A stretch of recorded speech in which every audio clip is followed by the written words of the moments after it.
Have you ever wondered if there's more in a relationship between a man and a woman than you're getting out of your marriage? You know, we often want God to come in and participate with us, but we just don't know how. I've often referred to a concept I heard from someone else years ago. I call it the love triangle. You know, here's God, here's the husband and the wife.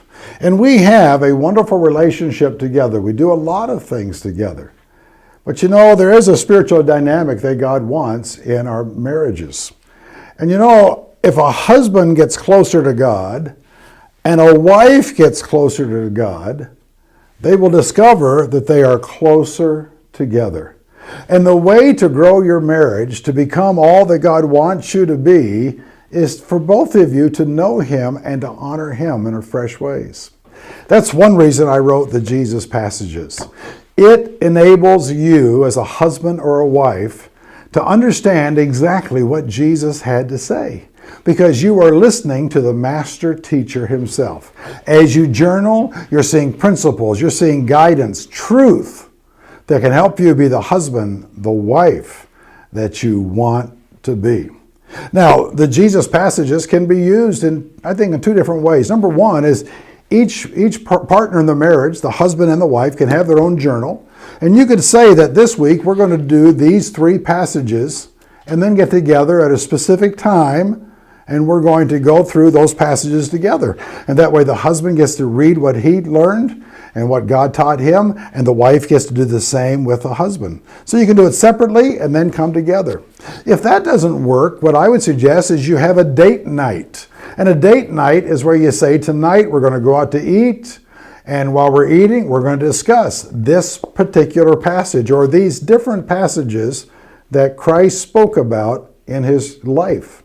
You know, you can do it chronologically, or you can go to the back, and maybe there's some particular issues that you are facing, and you'll find a topical index where issues about bitterness and forgiveness or criticism or jealousy that will come to play, where you can go to those topics and discuss them and hear, what did God have to say?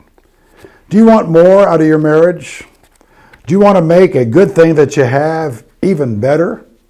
Then I would encourage you to add the spiritual dynamic that God wants you to have in your marriage. Well, you ask, well, if we do that, what will happen? Well, I would like to suggest that there are at least 3 things that will result from this. Number one is I think you'll find yourself bonding together spiritually as a couple. Because as you start to come closer to God, you're coming closer to each other, and the way you do it is by knowing and obeying His teaching. I can remember when I was a young father, a young husband, I didn't pray with my wife. I wasn't much of a spiritual leader. I was involved in the Lord's work, but I didn't know how to do it very well.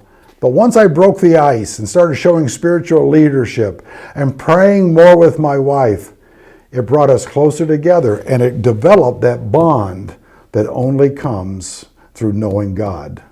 I think secondly, it'll help you share the real you, because as you go through the Jesus passages, He will talk about topics that may hit a nerve or a sensitivity in one of the two of you, and you'll hear the other person starting to say stuff that you've never heard before, and it gives you a greater understanding for them and for your marriage and how you can help. And so I think it'll take you to a whole new level in your conversation and your understanding of each other.